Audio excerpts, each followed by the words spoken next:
আমার মুসল্লি ভাইয়েরা, আল্লাহ রাব্বুল আলামিন শুধুমাত্র রাসূলের প্রতি, আল্লাহর প্রতি ঈমান আনার কথা বলেন নাই।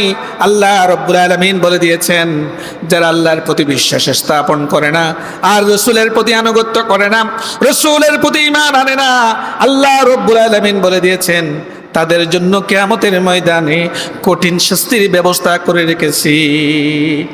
আল্লাহ রাব্বুল আলামিন সূরা ফাতির 13 নং আয়াতের মধ্যে বলেছেন, وَمَن لَّمْ يُؤْمِن بِاللَّهِ وَرَسُولِهِ فَإِنَّا أَعْتَدْنَا لِلْكَافِرِينَ سَعِيرًا।